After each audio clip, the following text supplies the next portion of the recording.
Please help support the channel by visiting our Amazon store, affiliate link below. Hey, what's going on everyone? My name is Matt Jarbo, this is 3 Buck Theater, and this is my review, my what I think of the Orville, episode 7, Majority Rule. I didn't know anything about this episode going into it. I hadn't seen any commercials for it. I hadn't seen anything. I saw people talking about it on Twitter tonight, saying that it got real heavy, real quick, and I wasn't too sure how to take that, but when I sat down and watched the episode, I can literally tell you, oh my god, they were not kidding. This episode starts off feeling more like a Black Mirror episode rather than something you might have seen pulled from Star Trek: The Next Generation. And it's the one episode of Black Mirror that always gives me anxiety every time I think about it. And that is the episode with the upvotes and the downvotes. And this whole society, this whole planet that's very similar to 21st century Earth basically has true democracy, true mob rule, so to speak. And that has very dangerous results, especially when it comes down to the idea that the only crime that can be punished is crime that gets enough downvotes. And it's not just actual crime, it's social crime, social faux pas, these elements that you would normally think would be, maybe not liked or downvoted in real life, but never actually brought about a crime or a charge on anybody. And that's what happens on this planet. And it starts off with two men, we don't know who they are, and they're currently on a talk show talking about an event, an incident that happened, and they're truly deeply sorry for it. And they're just watching the dislikes come in, the downvotes come in, and we don't know why. And it cuts over to a girl who we later on find out her name is Lacella, and she's talking to a friend of hers, just a normal conversation, kind of, complaining about another friend as this is going on in the background. And again, the first few minutes of the episode felt very just kind of weird because I wasn't too sure what to take from it. Well, at the end, it says, oh, cast your votes, and she goes over and she hits the downvote. Then it cuts over to the two men, and they are being escorted in complete, criminal orange jumpsuits to what appears to be like an electric chair. Like, I thought they were going to execute them for getting the dislikes. And one of them tries to escape. He is shot in the back and killed, and the other one is given this procedure. Now, we think he's effectively dead. We come to find out later on that he's in fact alive, and that's actually what brings the Orville to this planet. It's a rescue mission to go down and extract two Union anthropologists that were there to just observe and report, but they somehow ran afoul of the system and ended up getting one of them killed and one of them corrected. And the corrected is basically just a lobotomy. And so John and Alara, Claire, and Kelly are the away team, and they go down there while dressing, like 21st century people on this planet in order to try to find the anthropologists and extract them. Sadly, John actually gets caught in a viral video that prompts him to get arrested. And the reason why is because he was talking with Alara about why she had gone through two guys in 2 months. And she said the last guy couldn't dance very well, so he found a statue of a woman and started kind of grinding on it a little bit, just demonstrating. But somebody saw him and saw him grinding on the statue of a very well-loved and very well-respected frontier, woman. That they recorded it, and then that got him instantly 3 million downvotes, and he was arrested. Then he's sent on talk shows to where he has to essentially plead to the crowd at home about, plead his case. Like, no, I'm not a bad guy, but he doesn't understand the mentality of it all. He's trying to talk to them, but they don't believe anything that he's saying because they're catty talk show hosts and they're playing to their own audience, right? They're playing up that whole angle, and he ends up getting, way worse off and getting all the downvotes. Kelly's trying to figure out a way to save him. Claire and Alara try to track down Lacella, who is actually a barista, because she knows who these two guys were, and they're trying to get her help.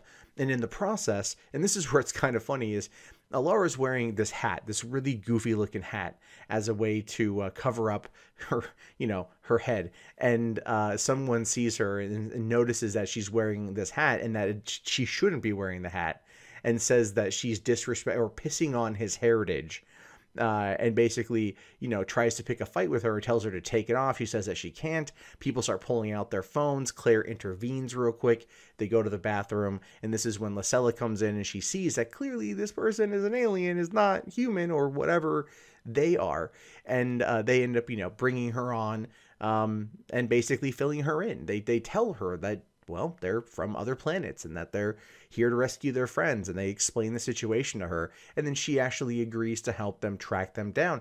And that's when they come across the guy, the one anthropologist, and he had been lobotomized, and Claire was hoping that she could undo that, with their 25th century or 24th century technology, that they might be able to undo this kind of 21st century stuff. Unfortunately, that they can't. But what they need to do is figure out a way in order to get John to not get lobotomized. And then got to figure out a way in order to manipulate the social media feed to get people to be sympathetic to him. And they do this. They do this in a way that I found to be pretty brilliant, because this is precisely how you manipulate Twitter. This is how the media manipulates a particular situation in order to make someone come across as better. To give you guys just a very blunt idea or blunt reference here, go back 5.5 years to the shooting death of Trayvon Martin. Go back and look at the media reports when it went viral at the end of March in 2012. You see the photos of him when he is 13 years old, photos of him when he is on the football team, photos of him as a bright, doe-eyed kid, and that is not what he looked like the moment when he and George Zimmerman engaged into their altercation. Now, that is just a fact. It was a packaged deal that was meant to garner public sympathy, which it did. And that's actually what happened here. They went and they found, okay, so he takes care of his 90-year-old grandmother financially. He was a fat kid, but he lost all the weight. So they manipulate photos of him to make him look fatter. They said, okay, no, now he's a war veteran and he's got a dog named Chuckles. And so they create, they create a video clip of him reuniting with his dog, because it was something like that would go viral. Something like that would definitely have an impact on people's perception of him in that moment in time. And that's just enough to keep him from being lobotomized when he reaches 10 million votes. And a lot of it actually, he gets to 9,999,096 before it stops. And so he does get away. And then at the end, Lysella realizes that this is not necessarily the way to conduct law, the way to conduct order, and she at the end of the episode turns off her TV, doesn't engage into it, and that's cool. That was a nice little kind of first step moment of trying to maybe get more people to not engage in this kind of behavior. However, she being one person up against millions is going to be very hard, considering that this type of democracy, this true democracy, is definitely the mob rule. So that's unfortunate. But the episode itself touched upon a lot of situations involving our society, a lot of situations involving I could argue maybe like the whole electoral college situation. Some people think it should be demolished. I think it should be definitely removed or retired, unless it can be reformed in some way or another. But others are afraid of a society like this. And again, those are all things that are worth debating, either side of the coin. And that's what I took from this episode. The jokes that they had were pretty funny. They were very minimal.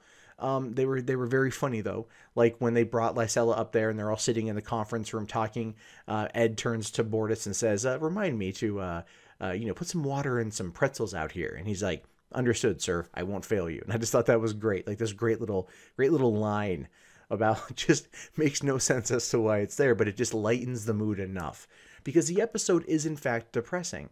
It's depressing because that kind of society, while is not our society from a legal standpoint, from a social standpoint, yes, that is very much reflective of parts of our culture. And that is very frightening to me, because there are people out there that abuse these kind of things as a way to try to destroy someone's life. And I really do feel that that is what McFarlane was trying to touch upon here. I feel that that is the angle he was trying to go after. Additionally, too, if you want to know what the two anthropologists did in order to get themselves in that situation, they were on a bus. They were minding their own business. They were looking over their research notes, and there was a pregnant woman standing next to them, and neither one of them got up to give her her seat, or give her their seat. and someone took a picture of that, uploaded it to the master feed. In this case, it would basically be Twitter. People saw that, found out who they were, and basically destroyed their lives. Both of their lives. Irreparable damage on one, death in the other case, all because they just did not see that a pregnant woman was standing behind them. And no one said, hey, do you mind? Or that person said, hey, do you mind? That is a frightening aspect of our life. And if you don't believe me on this one, I want you to look up a case happened in, I want to say 2012. A woman by the name of Justine Sacco, S-A-C-C-O, was flying from London to South Africa, made a very off-color joke about getting AIDS on Twitter, and it was an 11-hour flight from Heathrow to South Africa. And over the course of those 11 hours, her entire life was destroyed because people out there took glee in tracking her flight, tracking her down, contacting her boss, contacting her friends, contacting her family, and destroying her existence, all because of an off-color joke. Now imagine that in context of this episode, and you can see why not only is it absolutely frightening that it would even be remotely suggested in a sci-fi show on Fox. This is a reality that some people out there have absolutely faced, and that to me is frightening. Additionally, again, that episode from Black Mirror gave me anxiety because when I drive Uber, and the occasional time I drive Uber, you rely on a star rating system. It's not the upvote, downvote, but it's a star system, and that star system dictates your value. And so you're always trying to up your value so you can maintain it. And there's a clear level of discrimination in the episode where if you have more than 500,000 downvotes, you can't be served in certain locations because you're not a good enough person. You're a bad person. You're uncouth. You're unclean. You're not for society, and nothing you can do can fix it. And that is a very, very big type of bigotry and discrimination that was affecting this particular culture. Now, in reference to Star Trek: The Next Generation, since this show definitely takes its inspirations from that, this would basically be the episode where Wesley ran and broke into a garden or something, and they wanted to kill him. Like, it's that episode, but modernized with social media as being the crux of it all. In that society, in which I felt was a very, very nice melding of the of the two ideas. And again, this was written by Seth MacFarlane, and he did a great job on this one. More episodes like this that challenge our narrative, that challenge our reality by putting a mirror, if you will, up to us, but putting it back on another society and how the crew handles it, and therefore how trying to talk to us about that and those kind of fashions. It was a very powerful episode. It was one that I didn't think was going to hit me as hard as it did. It's really, really, really good. I fully recommend it. If you've gotten this far, you've already probably seen it. But yeah, the Orville continues to impress week after week. It continues to just hit it home and nail it. And I'm really glad an episode like this exists because it does open up the door to a larger conversation. But I do want to know what you guys think about this. Let me know in the comments below. My name is, of course, Matt Jarbo. This has been 3 Buck Theater. I'll talk to you guys later. Have yourself a fantastic day. And if you haven't already, be sure to thumbs up the video, subscribe to the channel, and check back for new movie review content for me, television news, all that kind of stuff, and reviews. And I'll talk to you guys later. Have a good one. Peace out.